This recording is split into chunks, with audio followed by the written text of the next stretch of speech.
மம்முட்டி sir கூட கிறிஸ்டோபர்ல நடிச்சிருக்கீங்க, நேருல Mohanlal sir கூட நடிச்சிருக்கீங்க. அவங்களோட ஸ்கிரீன் ஸ்பேஸும் இருந்துச்சு. ஆமா ஆமா. எப்படி இருந்தது அந்த எக்ஸ்பீரியன்ஸ்? நான் ஒரு 10 நிமிஷம் விடாம மம்முட்டி சார் கிட்ட பேசிட்டு இருந்தேன். அவர் கேட்டுட்டே இருந்தார், ஒரு வார்த்தை கூட சொல்லல. ஏன்னா என்னோட எக்ஸைட்மெண்ட்ல சார் அந்த படத்துல, அப்புறம் அந்த படத்துல, அப்புறம் இந்த கேரக்டர், நான் வந்து இது ஸ்கூல் படிக்கும்போது பார்த்தேன், இது காலேஜ் படிக்கும்போது பார்த்தேன், சொல்லிட்டே இருக்கேன். இவர் பாட்டு ஓகே ஓகே, மேபி நல்ல மூட்ல இருந்திருப்பாங்க.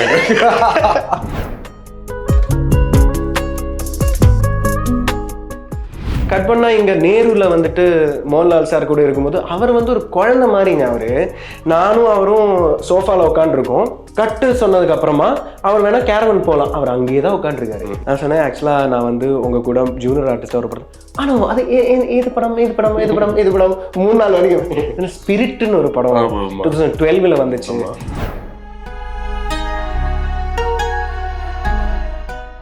மோகன்லால் சார் வந்து எதுவுமே பண்ணாத மாதிரி இருக்கும். நம்ம நடிக்கும்போது, அவர் கூட நடிக்கும்போது என்னமா பெர்ஃபார்ம் பண்றது அப்படியெல்லாம் இருக்கவே இருக்காது. ஆனா அது திரையில பார்க்கும்போது அந்த கண்ணை சிமிட்டுறதுலேருந்து அது நமக்கு தெரியும். அந்த கண்ணால பேசுற ஒரு விஷயம் ஒன்று இருக்கு இல்லையா, அது வந்து மோகன்லால் சார் கிட்ட நான் வந்து பயங்கரமா ஒரு வியந்து பார்த்துருக்கேன். அதுக்கப்புறம் ஒரு 3 months லேட்டர் அவர் எனக்கு மெசேஜ் அனுப்புறாரு, I have finished writing my next, I have a role for you. அப்போ நான் கேட்டேன், சார் ஏன் என்ன எப்படி யோசிச்சிங்க செல்வா கேரக்டருக்கு? அப்போ சொன்னேன், அன்னைக்கு நாம ஏர்போர்ட்ல மீட் பண்ண ஞாபகம் இருக்கா அப்படின்னு. அவன் ஞாபகம் இருக்கு. அன்னைக்கு நீ என்கிட்ட பேசும்போது எனக்கு திடீர்னு மைண்ட்ல தோணுச்சு, செல்வா கேரக்டருக்கு இவன் நல்லா இருப்பானே அப்படின்னு தோணுச்சு.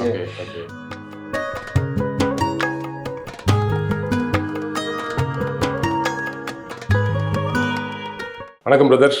வணக்கம் விஷண்ணா. தேங்க்யூ. எப்படி இருக்கீங்க? நல்லா இருக்கேன், நீங்க எப்படி இருக்கீங்க? ரொம்ப நல்லா இருக்கேன். காதல் என்பது பொது உடைமை படம் உங்களுக்கு ரிலீஸ் ஆயிருக்கு வேலண்டைன்ஸ் டேக்கு. ஆமா, நல்ல படம்னு எல்லாருமே பேசிட்டு இருக்காங்க. நம்ம காதல் என்பது பொது உடைமை பத்தி ஒரு ஸ்பெஷல் இன்டர்வியூ விசில்ல பண்ணியிருக்கோம். இது வந்து நம்ம ஜாலியா இன்னொரு இன்டர்வியூ. ஓகே ஓகே, கண்டிப்பா பேசுவோம். மலையாள படம் நிறைய படங்கள்ல பாத்துருக்கேன். எஸ்பெஷலி வருஷங்களுக்கு சேஷம் நான் ரொம்ப என்ஜாய் பண்ணேன். ஹிருதயம் சொல்லவே வேணாம், அவ்வளவு பாசிட்டிவான அற்புதமான கேரக்டர், செல்வா கேரக்டர். எனக்கு ஃபர்ஸ்ட் வின் சீனிவாசன் கூட அது என்ன அவரோட படங்கள்லாம் வந்துடுறீங்களே அப்படிங்கிற மாதிரி தியான் கூட ஒரு இன்டர்வியூல உங்களை கிண்டல் பண்ணிட்டு இருந்தாப்ல. சம்திங் ஏர்போர்ட்டோ ஏதோ சம்திங் ஏதோ. தியான் இன்னொரு விஷயம் சொல்லுவான், அவர் கால் பண்ணா வினீத் எடுக்க மாட்டாரு, நான் கால் பண்ணா எடுப்பேன் அப்படின்னு சொல்லுவாரு. எனக்கு ஃபர்ஸ்ட் அவரை நம்ம ஆக்டரா பார்த்திருக்கோம், அவர் நடிச்ச படங்கள், டைரக்ட் பண்ண படம் எல்லாமே பார்த்திருக்கேன். அவரை நம்ம வெளியிருந்து பார்க்கும்போது, அவர் பேசுற விஷயங்களை பார்க்கும்போது பர்சனலா அவருக்கு ஒரு இமேஜ் இருக்குல்ல, ரொம்ப கிளீனா, சட்டிலா, அமைதியா, யாருக்கும் எந்த வருத்தத்தையும் கொடுக்காத ஒரு மென்மையான மனிதர்ங்கிற ஒரு இமேஜ் தான் வெளியிருந்து பார்க்கும்போது இருக்கு. பர்சனலா அவர் பத்தி சொல்லுங்களேன், நீங்க அவர் கூட பழகுனதை வச்சு. இல்ல, ஆமா, ஆக்சுவலா அவர் நீங்க நினைக்கிற மாதிரி ஒரு ஆள் தான் அவர். அவருக்கு வந்து உள்ள ஒன்று வச்சுக்கிட்டு வெளியில ஒன்று பேசுற அந்த மாதிரி இஸ் நாட் லைக் தட். அவர் என்ன சொல்றது, உண்மையாவே அப்படிதான். ஒரு யாரையும் புண்படுத்தாம பேசக்கூடிய, மேக்சிமம் ஒரு கோவப்பட்டு கூட யாரும் பார்த்தது இல்லைன்னு வேணா சொல்லலாம். நாங்க ஆக்சுவலா ஹிருதயம் செட்டில் ஒரே ஒரு வாட்டி தான் அவர் கோவப்பட்டாரு. அது கூட ஏன்னா இந்த செல்வா காலனி ஷூட் பண்ணும்போது நம்ம ஒரு லைட் ஒன்று இருக்கும், அந்த சன்லைட் போகிறதுக்கு முன்னாடி செல்வாக்கு பின்னாடி அந்த சூரியன் இருக்கணும் அப்படின்னு சொல்றது ஒரு பிளேஸ்மெண்ட். அது வந்து அந்த டைம்ல மட்டும்தான் அந்த சன் அப்படி கிடைக்கும். அப்போ அதுக்குள்ள இந்த மொட்டை மாடிக்கு மேல ஒரு 100க்கும் மேலான ஜூனியர் ஆர்டிஸ்ட் ஸ்டூடெண்ட்ஸை கொண்டு வந்து சேர்க்கணும். அதுக்கு எல்லாரும் வந்து 5 மணிக்கே வந்து ரெடி ஆகி அந்த மொட்டை மாடிக்கு மேல ஏறணும்னா ஒரு சின்ன ஒரு கோணி படி மட்டும் தான் இருக்கும். அந்த படி வழியா தான் அவங்க மேலே ஏறணும். ஸோ ஒரு வாட்டி அவங்கள மேலே ஏற்றிட்டாங்க, அவங்க வந்த காஸ்டியூம்லேயே மேலே ஏற்றிட்டாங்க. இது வந்து 2010ல நடக்கிற கதை மட்டும் இல்லை, அங்கே காலனியில் இருக்கிற பசங்க அப்படிங்கிற மாதிரி ஃபீல் ஆகணும். எல்லாரும் நல்ல ஷைனிங்கான நல்ல நியூ காஸ்டியூம்ஸ் எல்லாம் போட்டு வந்தாங்க. ஏன்னா அவங்க ஆர்வத்தில் நம்மளை வந்து ஷூட்டுக்கு கூப்பிட்டுருக்காங்க அப்படிங்கிற ஆர்வத்தில் அவங்க அதெல்லாம் போட்டு, சார் இதை எப்படி சார் நான் எடுப்பேன், நான் சொல்லியிருந்தேன் இல்லையா அப்படிங்கிற மாதிரி ஒரு கோவம் பயங்கரமா ஒரு வாட்டி அன்னைக்கு மட்டும்தான் நான் பார்த்தேன். லைட் போயிட்டு இருக்கு, இவ்வளவு நம்ம செட்டப் பண்ணிட்டோம், ஒரு காஸ்டியூம் விஷயத்தினால நமக்கு இதாயிடுச்சுன்னு சொல்லிட்டு டக்கு டக்கு டக்குன்னு எல்லாரும் எதாவது பண்ணி அப்புறம் நாங்க அதை எடுத்துட்டோம். நான் பண்ண 2 படத்துலயும் சேர்த்து அவர் ஒரே ஒரு நாள் தான் கோவப்பட்டிருக்காரு. அப்போ அவர் அந்த மாதிரியான ஒரு ஆள் தான். எனக்கு அவர் எப்படி பழக்கம்னா, நான் காலேஜ் படிக்கும் போதே எங்க காலேஜ்ல நான் ஃபர்ஸ்ட் இயர் படிக்கும் போது நினைக்கிறேன், ஒரு album song coffee at MG road அப்படின்னு சொல்லிட்டு ஒரு ஆல்பம் சாங் வந்து அவர் வந்து எடுத்திருந்தாரு. அதுல கூட ரோமா ஆக்ட்ரஸ் ரோமா நடிகை ரோமாவும் பிருத்விராஜ் சார் வந்து ஒரு கெஸ்ட் ரோல் ஒன்று பண்ணியிருப்பாரு அந்த இதுல. ஸோ அந்த சாங் எடுக்கும்போது எங்க காலேஜ்ல தான் ஷூட் பண்ணாங்க. அப்போ கொஞ்சம் காலேஜ் ஸ்டூடெண்ட்ஸை கூட்டிட்டு வான்னு சொல்லிட்டு அப்போ நான் போய் நின்று இருக்கேன். அங்க வந்து ஒரு ஜூனியர் ஆர்டிஸ்ட் மாதிரி எல்லாம் நின்று ஒரு 2-3 நாள் ஷூட் போச்சு. நமக்கு கிளாஸ் கட் பண்றதுக்கும் ஒரு ரீசன், அங்க போய் நிக்கிறதுக்கும் எல்லாரையும் பாக்குறதுக்கும் ஒரு ரீசன் சொல்லிட்டு அதுதான் ஃபர்ஸ்ட் டைமா நான் நடிச்சது. ஆக்சுவலா கேமராக்கு முன்னாடி நடிச்சதே அதான் ஃபர்ஸ்ட் டைமா. பாருங்க, ஒரு என்ன சொல்றது, மலையாளத்துல ஒரு நிமித்தம்னு சொல்லுவாங்க, அது வந்து கோஇன்சிடென்ஸ் அப்படிங்கிற மாதிரி. அதுக்கப்புறம் நான் சென்னை வந்ததுலேருந்து நான் வந்துட்டு சத்யம் சினிமாஸ் அப்பப்போ போகும்போது ஒரு வாட்டி வினீத் சாரை பார்த்துருக்கேன். அப்புறம் தனியொருவன் ரிலீஸ்க்கு அப்புறமா அதே மாதிரி மீட் பண்ணும்போது தான் டேய் நீ நல்லா பண்ணியிருந்த அப்படின்னு சொல்லிட்டு அப்போ தான் நம்பர் கிடைச்சிது. அதுக்கப்புறம் நான் பண்ணுற ஷார்ட் ஃபிலிம்ஸ் எல்லாம் அப்பப்போ அனுப்பிட்டு இருப்பேன். அது முடிச்சு தான் ஒரு 2019 தான் வந்து இந்த ஏர்போர்ட் மேட்டர் நடந்துச்சு. ஏர்போர்ட்ல மீட் பண்ணோம். அது ஆக்சுவலாக நான் வந்து என்னோட ஃப்ரெண்டை ரிசீவ் பண்ணுறதுக்காக சென்னை ஏர்போர்ட் அரைவல் கேட்ல நின்றுட்டு இருந்தேன். அவன் வரான், ஃப்ரெண்டு அவன் ஃபேமிலியோட வரான்னு சொல்லிட்டு இவரு அதே ஃபிளைட்ல வராரு வெளியில அவரோட ஃபேமிலியோட. அதனால கலேஷ் நீ என்ன இங்க, என்னோட ஃப்ரெண்டு வரான் அப்படின்னு சொல்லிட்டு ஓகே ஓகே அப்படின்னு. அப்போ அவர் வந்து வைஃபுக்கும் இன்ட்ரடியூஸ் பண்ணாரு. தனியொருவன் படத்துல நடிச்சிருக்காரு அப்படின்னு சொல்லிட்டு, நல்ல ஆக்டர் அப்படின்னு சொல்லிட்டு இன்ட்ரடியூஸ் பண்ணாரு. நான் சொன்னேன் வினிதா அடுத்த படம் அப்படின்னு எழுதிட்டு இருக்கேன் கலேஷ், நான் சொல்றேன் நீ ஒன்று பண்ணு, எனக்கு ஒரு மெசேஜ் அனுப்பி. நான் சொன்னேன் அப்பப்போ நான் அனுப்பிட்டு தான் இருக்கேன், இல்லை இப்போ ஒரு மெசேஜ் அனுப்பேன் அப்படின்னு சொல்லிட்டு கிளம்பிட்டாரு. அப்புறம் என்னோட ஃப்ரெண்டும் வந்தா, நானும் கிளம்பிட்டேன். அதுக்கப்புறம் ஒரு 3 months லேட்டர் அவர் எனக்கு மெசேஜ் அனுப்புறாரு, I have finished writing my next, I have a role for you அப்படின்னு அனுப்புறேன். அப்போ நான் வந்துட்டு அடுத்த நாள் நாங்கள் பேசுகிறோம். பேசிட்டு அவர் வீட்டுக்கு வர சொல்கிறாரு. அவர் பெசநகரில் தான் இருக்கார். அவர் வீட்டுக்கு போனபோது தான் இந்த கதை சொல்கிறாரு, செல்வாங்கிற கேரக்டர் சொல்கிறாரு. அப்போ நான் கேட்டேன், சார் ஏன் என்ன எப்படி யோசிச்சிங்க செல்வா கேரக்டருக்கு? அப்போ சொன்னேன் அன்னைக்கு நாம ஏர்போர்ட்டில் மீட் பண்ண ஞாபகம் இருக்கா அப்படின்னு. ஆமாம் ஞாபகம் இருக்கு. அன்னைக்கு நீ என்கிட்ட பேசும்போதே எனக்கு திடீர்னு மைண்ட்ல தோணுச்சு, செல்வா கேரக்டருக்கு இவன் நல்லா இருப்பானே அப்படின்னு தோணுச்சு. அது வரைக்கும் நான் அந்த கதாபாத்திரம் எழுத ஆரம்பிக்கும் போது எனக்கு ஒரு ஃபேஸ் இல்லை. பிரணவ் மோகன்லாலுக்காக எழுதுறேங்கிறது அவர் முடிவு பண்ணிட்டாரு. அதே மாதிரி கல்யாணியும் இருக்காங்க. தர்ஷனா கேரக்டர் பேரே தர்ஷனாக்காக தான் எழுதுறேன்னு சொல்லிட்டு 4ஆவதா அவர் யோசிச்சது இந்த செல்வா கேரக்டருக்கு நானுங்கிறது. அங்கேருந்து என்ன மைண்ட்ல வச்சு நான் எழுதினேன், உன்ன மைண்ட் வச்சுதான் நான் எழுதினேன் அப்படின்னு சொன்னாரு. ஏன்னா செல்வாக்கு அன்னைக்கு நீ என்ன சிரிச்சுட்டு நீ என்கிட்ட பேசின 2 நிமிஷம் தான் அங்க பேசியிருப்பேன். அந்த 2 நிமிஷத்துல அவர் என்னோட ஃபேஸ் பார்த்துட்டு இந்த ஃபேஸ் செல்வாக்கு பொருந்துமேன்னு யோசிச்சிருக்காரு. Of course he knows I am an actor, theatre பண்ற அதெல்லாம் தெரியும், திறமை இருக்குங்கிறது தெரியும். பட் ஆனால் ஃபேஸ் வைஸ் அவருக்கு வந்துட்டு இன்ஃபேக்ட் ஆக்சுவலி அவர் சொல்லியிருக்காரு, நிவின் பாலியே வந்துட்டு அவர் வந்து ஃபர்ஸ்ட் படத்துக்கு நிவின் பாலி ஆடிஷனுக்காக உள்ள வரும்போதே வந்து அப்படி நிற்கும் போதே இவர் முடிவு பண்ணிட்டாரா இவர் தான் என்னோட தினேஷ்ங்கிற கேரக்டர். தினேஷ் நினைக்கிறேன் அந்த பேர், கேரக்டரோட பேர். அந்த மலர்வாடி ஆர்ட்ஸ் கிளப் அதுல வந்து ஆக்சுவலா நிவின் பாலி வந்து அந்த டைம்ல அவருக்கு கால் ஏதோ ஃப்ராக்சர் ஆயிட்டு அவர் வந்து 1 மாசமா ஆஃபீஸ் எல்லாம் போகாம இன்ஃபோசிஸ்ல ஏதோ ஒர்க் பண்ணிட்டு இருந்தாருன்னு நினைக்கிறேன். ஆஃபீஸ் போகாம தாடி எல்லாம் வளர்த்திட்டு இருந்தாரு. அவர் வந்து சரி முடிச்சுட்டு கால் சரியானதுக்கு அப்புறமா ஃபர்ஸ்ட் டைமா ஆஃபீஸ் போறதுக்கு முன்னாடி அவர் வந்திருக்காரு ஆடிஷனுக்கு. தாடி இருந்ததுனால அவர் செலக்ட் ஆனார். பாருங்களேன், இது வந்து இவர் வந்து ஒரு இன்டர்வியூல நிறைய இன்டர்வியூல சொல்லியிருக்காரு. ஸோ அதான் மேட்ரு. நம்மளை பார்த்த போது அவருக்கு ஒரு இன்ஸ்டிங்டிவா ஒன்று தோணுதுக்கு, இவன் வந்து செல்வா கரெக்டா இருப்பான்னு. அப்போ நான் சொன்னேன், அப்போ அவர் சொல்றாரு, நான் அங்கேருந்து கிளம்பி நாங்க வந்து கார்ல ஏறுறதுக்கு முன்னாடி நான் என்னோட வைஃப் கிட்ட சொன்னேன், I think maybe he'll be there in my நெக்ஸ்ட்னு. அப்போ ஆனா அதுக்கப்புறம் 3 மாசத்துக்கு அப்புறமா தான் நமக்கு கால் வருது. அன்னைக்கே சொல்லியிருந்தா நான் சந்தோஷமா இருப்பேன் அப்படிங்கிற, நாம அந்த 3 மாசத்துல எவ்வளவு கஷ்டப்பட்டுருப்போம் அப்படிங்கிறது. பட் யா, ஸோ இதுதான் அந்த ஏர்போர்ட் கதை. மம்முட்டி சார் கூட கிறிஸ்டோபர்ல நடிச்சிருக்கீங்க, நேருல மோகன்லால் சார் கூட நடிச்சிருக்கீங்க. அவங்களோட ஸ்கிரீன் ஸ்பேஸும் இருந்துச்சு. ஆமா ஆமா ஆமா. நீங்க தியேட்டர் ஆர்டிஸ்ட், நம்ம ஒரு பெர்ஃபார்ம் பண்ணி வந்திருக்கிறோம் அப்படின்னா கூட, முன்னாடி இன்டர்வியூ நீங்க சொன்ன மாதிரி அதெல்லாம் இருந்தா கூட அதெல்லாம் தாண்டி ஒருத்தங்க இருப்பாங்க இல்லையா? கண்டிப்பா. இவங்க அந்த லிமிட்லாம் கிடையாது. யாரா இருந்தா இவங்க வேறங்கிற மாதிரி ஒண்ணு இருக்குல்ல. மம்முட்டி சார், மோகன்லால் சார் அப்படியான ஒரு கிரேட்டஸ்ட் ஆக்டர்ஸ். எப்படி இருந்தது அந்த எக்ஸ்பீரியன்ஸ்? இல்லை, எக்ஸ்பீரியன்ஸ் வந்து ரொம்ப ஒரு லேர்னிங் எக்ஸ்பீரியன்ஸ் தான் அது. எப்படின்னா அந்த ஆக்ஷனுக்கும் கட்டுக்கும் நடுவில் நாங்கள் வந்து எனக்கு வந்து அவங்க கேரக்டர் மட்டும்தான். ஆனால் அதுக்கப்புறமா நம்ம கட்டு சொன்னதுக்கு அப்புறமா நம்ம போய் உக்காந்துட்டு, சார் நீங்கள் ஆக்சுவலாக அந்த படத்தில் எனக்கு அது ரொம்ப பிடிக்கும் சார், இவங்களும் என்னன்னா அந்த ஸ்பேஸ் நமக்கு கொடுக்குறாங்கிறது பெரிய விஷயம். நான் ஒரு 10 நிமிஷம் விடாமல் மம்முட்டி சார் கிட்ட பேசிட்டு இருந்தேன். அவர் கேட்டுட்டே இருந்தார், ஒரு வார்த்தை கூட சொல்லல. ஏன்னா என்னோட எக்ஸைட்மெண்ட்ல சார் அந்த படத்தில், அப்புறம் அந்த படத்தில், அப்புறம் இந்த கேரக்டர், நான் வந்து இது ஸ்கூல் படிக்கும்போது பார்த்தேன், இது காலேஜ் படிக்கும்போது பார்த்தேன், சொல்லிட்டே இருக்கேன் இவர் பாட்டு. Okay okay. அப்போ அவர் கையில கையில ஸ்கிரிப்ட் வேற இருக்கு. அவர் அப்பப்போ இதுக்கு பாப்பாரு, அப்புறம் ஓ அப்படியா அப்படின்னு. மேபி நல்ல மூட்ல இருந்திருப்பாரு. அப்படி இல்லைங்க, நான் பார்த்த வரைக்கும் அவர் அப்படிதான். நிறைய பேர் நிறைய விதமா சொல்லியிருக்காங்க. பட் இன்ஃபேக்ட் நான் வந்து ஒரு லெட்டர் எல்லாம் அவருக்கு ஷூட் முடிச்சு கிளம்புறதுக்கு முன்னாடி அவரோட அசிஸ்டன்ட் ஜார்ஜ்னு சொல்லிட்டு, ஜார்ஜ் சேட்டன் தான் எல்லாமே பார்த்துப்பாங்க. நான் ஒரு லெட்டர் ஒன்று எழுதிட்டு ஜார்ஜ் சேட்டன்ட்டு நான் சொன்னேன், நான் மம்முட்டி சாருக்கு ஒரு லவ் லெட்டர் மாதிரி, லவ் லெட்டர் இல்லை, ஒரு ஃபேன் லெட்டர் இல்லை, ஒரு ஆர்டிஸ்ட் லெட்டர் மாதிரி ஒன்று எழுதியிருக்கேன், கொடுக்கலாமா அப்படின்ட்டு.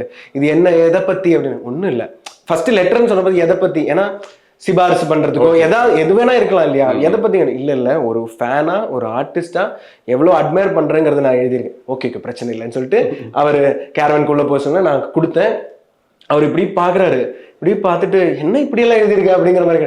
இல்ல சார், எனக்கு ரொம்ப பெரிய இன்ஸ்பிரேஷன் சார் நீங்க அப்படின்னு சொல்லிட்டு என் கண்ணு கலங்கிச்சப்போ, அப்போ அவர் இப்படி தோல் தட்டி கொடுத்துட்டு அவர் சொன்னாரு, ஃபர்ஸ்ட், ஏன்னா ஃபர்ஸ்ட் படம் குஞ்சனந்தண்ட கடா அது வந்து 2013.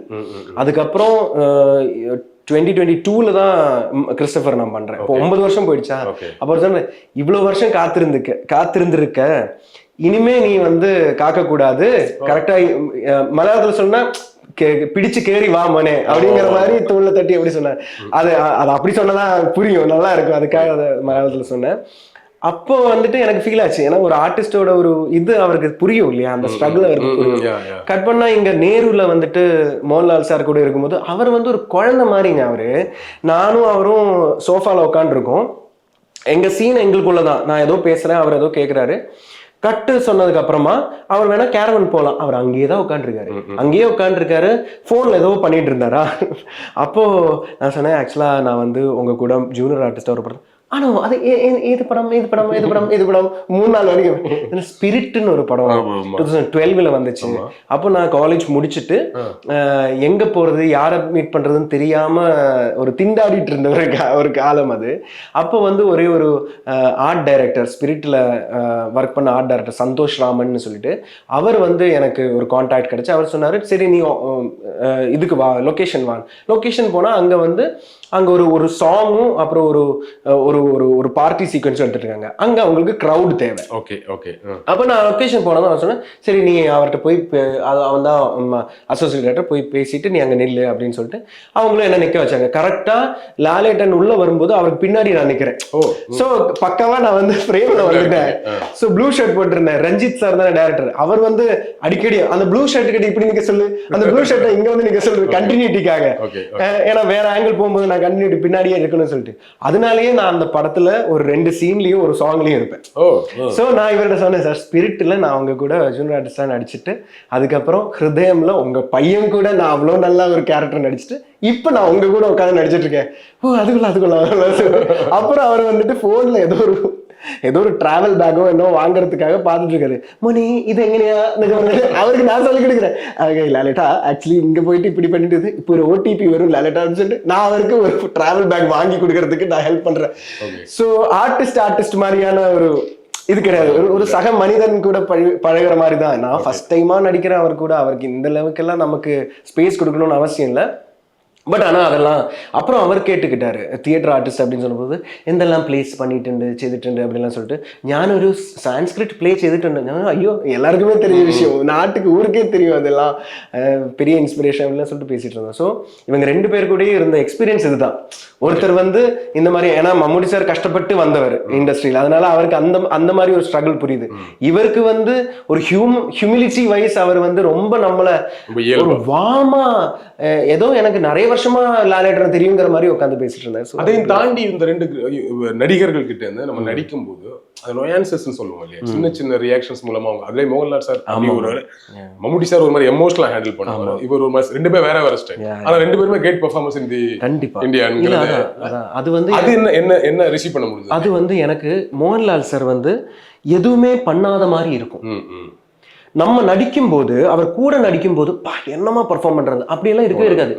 ஆனா அது திரையில பார்க்கும்போது அந்த கண்ணை சிமிட்டுறதுல இருந்து அது நமக்கு தெரியும். அந்த கண்ணால பேசுற ஒரு விஷயம் ஒண்ணு இருக்கு இல்லையா, அது வந்து மோகன்லால் சார் கிட்ட நான் வந்துட்டு பயங்கரமா ஒரு வியந்து பார்த்திருக்கேன். இவர் எதுவுமே பண்ணாத மாதிரி தான் இருந்துச்சு, இதெல்லாம் எப்ப பண்ணாருங்கிற மாதிரி இருக்கு. ஸோ அது ஒண்ணு. மம்முட்டி சார் எப்படின்னா, அவருக்கு வந்து இதுக்கு முந்தின சீன், இதுக்கு அடுத்த சீன் எல்லாமே கரைச்சு குடிச்ச ஒரு ஆக்டர்னு வச்சுக்கோங்களேன். அவர் வந்து இதுக்கப்புறம் 2 சீனுக்கு அப்புறம் நான் இவனை போட போறேன் அப்படின்னா இந்த சீன்ல அதுக்குண்டான ஒரு ஹிண்ட் வைப்பாரு. ஓகே. அதாவது இப்போ கிறிஸ்டபர்லயே வந்துட்டு நான் அங்க பயங்கரமா தெனாவட்டா நான் பேசிட்டு இருப்பேன், நான் ஒரு ரேபிஸ்ட், அந்த கேரக்டரோட ரேபிஸ்ட், அப்ப சொல்ல எனக்கும் ரைட்ஸ் இருக்கு சார் நல்லா சொல்லிட்டு பேசிட்டு இருப்பேன். கிறிஸ்டபர் வந்து ஒரு என்கவுண்டர் ஸ்பெஷலிஸ்டா, அவர் வந்து ஒண்ணுமே பேச மாட்டாரு. அங்க அவர் முன்னாடி இருக்கிற அந்த ரிவால்வர் இருக்குல்ல, அந்த ரிவால்வர்ல இப்படி தட்டிட்டு இருப்பாரு. போட போறேன். இது நமக்கு அந்த படம் பார்க்கும் போதோ நடிக்கும் போதோ புரியவே புரியாது, அந்த சீன் வரும்போது புரியும். ரெண்டு சீன் முன்னாடி இவன் முடிவு பண்ணிட்டான்டா இவனை போடலாம்ங்கிறது. அது அந்த பாடி லாங்குவேஜ் இருக்குல்ல, அது ஒரு டைரக்டர் என்னைக்குமே சொல்லி தர மாட்டாங்க, சொல்லித்தர தேவையில்லை. அது பண்ணலன்னாலும் பரவாயில்ல, ஆனா டைரக்டர் வந்து அதை பார்த்துட்டாருன்னு வச்சுக்கோங்களேன், அதுக்கு ஒரு ஷாட் வைப்பாரு. சோ இது வந்து அங்க டைரக்டரா ஆக்டர் தான் டைரக்ட் பண்ணாரு அந்த ஷாட் வைக்கிறதுக்கு இல்லையா, யோசிச்சு பார்த்தா. அதெல்லாம் ஒரு ஆக்டர் மாதிரி நம்ம பார்க்கும்போது ஒரு ஹை மொமெண்ட். இந்த மாதிரி யோசிக்கணும்டா அப்படிங்கிற மாதிரி எப்படி பண்ணிருக்காரு அப்படி.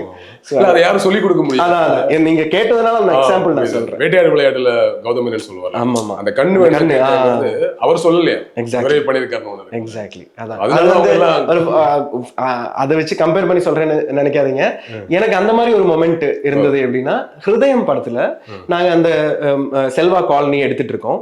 ஃபர்ஸ்ட் சீன் நான் சொன்னேன் மொட்டை மாடியில தான். இப்போ மொட்டை மாடியில எப்படின்னா, இவன் மேலே ஏறி வந்துட்டு எல்லாத்தையும், அதாவது பிரணவ் மோகன்லாலையும் ஃப்ரெண்டையும் கூட்டிட்டு வந்து, இதான் மச்சான் நம்ம இடம், இங்க யார் வேணா வரலாம், இது வந்து ஒரு கம்பைன் ஸ்டடியா பார்க்காத ஒரு ஸ்டூடெண்ட் மூவ்மெண்ட், நம்ம சரித்திரத்தை மாத்த போறான்னு சொல்ற மாதிரி ஒரு பெரிய டயலாக். இப்போ அந்த டயலாக்கு ஜஸ்ட் முன்னாடி இந்த பிரச்சனைகள்லாம் போயிட்டு இருந்தது. அதுக்கப்புறமா வினீதேட்டன் சொல்றாரு போலாம் டேக் போலாம். எனக்கு திடீர்னு ஒரு விஷயம் தோணுச்சு. என்னன்னா, இதுக்கு முந்தின சீன்ல நான் அங்க குழால இருந்து தண்ணி எடுத்துட்டு இருப்பேன். அப்பதான் இவங்க வராங்க, எங்களையும் வந்து கம்பெனிஸ்ல சேர்த்துக்கிறேன்னு சொல்லும்போது இவன் 2 குடத்தையும் எடுத்துட்டு தான் இவன் போயிருப்பான். போய் அங்க குடத்தை வச்சு பால் பாக்கெட் வச்சு மேல ஏறி வருவான், வா மச்சான் எல்லாம் நம்ம இடம் தான் சொல்லி ஏறி வருவான். அங்க 2 பேர்கிட்ட பேசுவான். இதெல்லாம் இருக்கும் அந்த ஃபர்ஸ்ட் ஷாட்ல. அந்த ஷாட் அடுத்த நாள் தான் ஷூட் பண்றாங்க. ஃபர்ஸ்ட் நாள் இந்த மேல இருக்கிற ஷாட் தான் ஷூட் பண்ணுவாங்க. திடீர்னு எனக்கு தோணுச்சு, இவன் தண்ணி எல்லாம் எடுத்துட்டு வந்திருக்கான் இல்லையா, மேபி இவன் எல்லா நாளும் தானே தண்ணி எடுத்து கொடுப்பான், அப்ப இவனுக்கு ஒரு அதுல ஒரு விஷயம் இருக்கும்னு சொல்லிட்டு நான் திடீர்னு போய் ஷார்ட் ஜஸ்ட் முன்னாடி நான் போயிட்டு கேட்டேன், வினிதேட்டா இவன் கீழே இருந்து தண்ணி எடுத்து அதெல்லாம் நாளைக்கு ஷூட் பண்ணிக்கலாம், பிரச்சனை இல்லை. இல்லைன்னா அவன் தண்ணி எடுத்துட்டு வரும்போது எல்லா நாளும் பண்ற வேலைன்னா இவன் வந்து பேண்ட்டை கொஞ்சம் மடிச்சு விட்டுக்கலாமா அப்படின்னு கேட்டேன். சும்மா கேட்டதுதான். ஓகே பண்ணிக்கோ அப்படின்றாரு. அவருக்கு புரிஞ்சிச்சு மேட்ரு. நான் அப்பவே வந்து இதை 2 மடியும் இதை 1 மடியும் மடிச்சு விட்டு நேரா வந்துனேன். இப்போ ஷார்ட் எடுக்கும்போது தான் எனக்கு தெரியுது இது மிட் ஷாட் தான். எனக்கு லாங் ஷாட் வைக்கவே இல்லை. அவர் வேணா சொல்லலாம், டே அதெல்லாம் லாங் ஷாட்ல பாத்துக்கலாம், அவர் வேணா என்ன வந்து இது பண்ணி விடலாம். அவர் வந்து ஒரு ஆர்டிஸ்ட் இல்லையா அவரும், அதனால அவருக்கு புரிஞ்சுக்கிட்டாரு. அவர் வந்து பண்ணிக்கோ அப்படின்னு சொல்றேன். ஏன்னா எனக்கும் அது கேரக்டருக்குள்ள வரதுக்கு ஒரு சான்ஸ். நான் வந்து யோசிக்கும் போது அது ஒரு டீட்டெயிலிங்கா நான் யோசிக்கிறேன். மிட் ஷாட்டா லாங் ஷாட்டா அதெல்லாம் நம்ம கண்டுக்க வேண்டிய விஷயம் இல்லை, நாம நம்ம வேலையை கரெக்டா பண்ணுவோமாங்கிறது தான். இது வந்து எந்த டைரக்டரும் இல்லாட்டி அசிஸ்டன்ட் டைரக்டரும் எங்கிட்ட வந்து சொல்ல, நான் அதை மடிச்சு வச்சேன், நான் வந்து நின்னேன். அப்புறமா நான் படத்துல பார்க்கும்போது தான் தெரியுது, ஓ இது ஆக்சுவலா மிட் ஷாட்ல தான் போயிருக்காங்க. பட் ஆனா மேல ஏறி வர சீக்வன்ஸ்ல அது இருக்கு. அப்போ வந்து அதை நம்ம கமிட் பண்ணிட்டோம் இல்லையா. அப்போ சோ இதான் நம்ம வந்து இது முந்தின சீன் என்ன அடுத்த சீன் என்னங்கிறத நம்ம எப்பவுமே மனசுல வச்சுக்கணும். அந்த சீன் மேபி இதுக்கு முந்தின சீன் மேபி நெக்ஸ்ட் ஷெட்யூல் தான் எடுக்க போறாங்க, தெரியாது நமக்கு. பட் ஆனா அது நமக்கு தெரிஞ்சாதான் நம்ம ஏதாவது ஒன்று பண்ண முடியும், ஒரு இன்புட். ஸோ என்ன மாதிரியான ஒரு ஆக்டர் ஆகணுங்கிறது ஆசை உங்களுக்கு? இப்போ ரேபிஸ்டா ஒரு ரோல் பண்ணிருக்கீங்க, ஆமா, ஒரு ஃப்ரெண்ட் ரோல் பிரணவ் மோகன்லாலுக்கு ரொம்ப பாசிட்டிவான ஒரு ரோல் பண்றோம். கார்கில வந்து சாய் பல்லவியோட பேரு தனி ஒருவன்ல சின்ன ரோலும் பண்றீங்க. இப்ப காதல் என்பது பொது உடைமையில ஒரு பெரிய ரோல். ஆக்சுவலி என்ன மாதிரி ஆகணும், எந்த மாதிரி ஒரு நடிகர் ஆகணுங்கிறது ஆசை, எந்த மாதிரி ரோல்ஸ் பண்ணணுங்கிறது எய்ம்? எனக்கு எப்படின்னா, பார்க்குறவங்க மனசுல நிக்கிற மாதிரி கேரக்டர்ஸ் பண்ணும். Okay okay. பாசிட்டிவ் நெகட்டிவ் அப்படி பாசிட்டிவ் நெகட்டிவ்ங்கிறது கிடையாது எனக்கு என்ன, இப்போ நிறைய பேர் என்ன செல்வான்னு கால் பண்றாங்க. இப்போ இந்த படம் முடிச்சதுக்கு அப்புறம் நிறைய பேர் பார்த்துட்டு வெளியே வரும்போது ரவீந்திரான்னு கால் பண்றாங்க, இந்திரான்னு கால் பண்றாங்க. எனக்கு அதை விட ஹை மொமெண்டே கிடையாது. கலேஷுங்கிற பேரு தெரிஞ்சவங்க கூட செல்வானா அப்படின்லாம் ரோட்ல போகும்போது எந்தோ அப்படின்னு கேட்பேன் நானு. அங்க போய் என் பேரை பதிவு பண்ண அதெல்லாம் கிடையாது. பார்க்குறவங்க ஜனங்க மத்தியில் நம்ம வந்து அவர் வந்து மெமரபிளான நிறைய படங்கள், மெமரபிளான நிறைய கேரக்டர்ஸ். தனியொருவன் மெமரபிளான ஒரு படம், கார்கியும் மெமரபிளான ஒரு படம், ஹிருதயம் சரி, வருஷங்கள் சரி. ஸோ ஒரு சில படங்கள் அங்கங்க நமக்கு வந்துட்டு எல்லாம் நினச்ச மாதிரி போயிருக்காது. பட் இருந்தாலும் லைக் ஒரு ஒரு மேக்ஸிமம் மோஸ்ட் நம்பர் ஆஃப் ஃபிலிம்ஸில் பர்சன்டேஜாக பார்க்கும்போது ஒரு 10 படம் பண்ணானா அவனை ஒரு 7 படம் நல்ல படம்னு சொல்லணும். அதில் 5 படத்தோட கேரக்டர் வச்சு கூட அவங்களுக்கு ஞாபகம் வரணும், அவ்வளோதானே தவிர அந்த மாதிரி கிராஃப்லாம் நான் அப்படி யோசிச்சது கிடையாது. அதெல்லாம் தானே நடந்துக்கும். ஆக்சுவலாக விஷயம்னா நமக்கு கண்ட்ரோலில் இருக்கிற விஷயம் என்ன, நம்ம திறமையும் நம்மளோட ஹார்ட் ஒர்க்கும் மட்டும்தான் நம்ம கண்ட்ரோலபிள் அப்படிங்கிறது. அதை நம்ம நேர்மையா ஃபுல் சின்சியரிட்டியோட பண்ணோம்னா மற்ற விஷயங்கள்லாம் தானா it will take care of itself. அதை பத்தி நாம யோசிச்சு கவலைப்பட வேண்டிய அவசியம் இல்லை. நல்ல கதைகள் நல்ல கதாபாத்திரங்கள் பண்ணாலே போதும், அது தானா நடந்துக்கும். வேற அடுத்தடுத்து என்னென்ன ப்ராஜெக்ட் போயிட்டு இருக்கு? மலையாளத்துல 2 படம் இப்போ பண்ணேன். ஒன்னு வந்து ஊர்வஷி மேடம் ப்ரொடியூஸ் பண்ற படம். அவங்களும் நானும் தான் லீட் ரோல்ஸ் பண்ணிருக்கோம். அது வந்து செம காம்பினேஷனா இருக்கும். இப்போ எப்படி மம்முடி மோகன்லால் சார் கூடங்கிற மாதிரி தான் ஊர்வஷி மேடம் கூட த்ரூ அவுட் 45 நாள் த்ரூ அவுட் எல்லா சீன்லயும் நானும் அவங்க தான். செம்ம காமெடி கலந்து. எனக்கு நம்ம டொவினோ ஊர்வஷி மேம் ஒரு படம் அம்மா என்ற பேரு அந்த மாதிரி. ஆனா இது இன்னும் கொஞ்சம் காமெடி இருக்கும், காமெடி இன்னும் ஜாஸ்தி இருக்கு, ஹியூமர் கலந்த ஒரு கதை. அது ஒண்ணு பண்ணேன். அப்புறம் ஃபேசஸ்ன்னு ஒரு படம், அது வந்து நான் லீட் ரோல் பண்றேன். அதுலயும் அதுல ஒரு கொஞ்சம் ஒரு ஆன்டி ஹீரோ மாதிரியான ஒரு கேரக்டர் தான், கொஞ்சம் நெகட்டிவ் கலந்த ஒரு ஹீரோன்னு வச்சுக்கோங்களேன். ஸோ அது பண்ணேன். அப்புறம் தமிழ்ல இப்பதான் பேசிட்டு இருக்கேன், பாப்போம் வரட்டும். அது சைன் பண்ணதுக்கு அப்புறமா சொல்லலாம். Super super hopefully. காதல் என்பது பொது உடைமை ஒரு நல்ல படம் அப்படிங்கறத வந்து எல்லாருமே சொல்லிட்டு இருக்காங்க. அடுத்தடுத்து இன்னும் நிறைய படங்கள் நடிங்க, பெரிய பெரிய படங்கள்ல எல்லாம் இருங்க, நீங்களும் தனியாகவும் ஹீரோவா படம் நடிங்க. நடக்கட்டும். ரொம்ப ரொம்ப நன்றி அதை சொன்னதுக்கே, அந்த வாழ்த்துக்கும். அதான் ஒரு வெல்விஷரா அப்படி நீங்க சொல்லும் போதே சந்தோஷமா இருக்கு. நடக்கட்டும், அவ்வளவுதான். நம்ம வந்து பயங்கரமா எல்லாம் கால்குலேட் பண்ணி பிளான் பண்ணி எல்லாம் போவேனா, நம்ம வேலையை பக்காவா சின்சியரா பண்ணுவோம். காலம் பார்த்துக்கும். தேங்க்யூ. நல்ல இன்டர்வியூ. தேங்க்யூ. ரொம்ப நன்றி. தேங்க்யூ.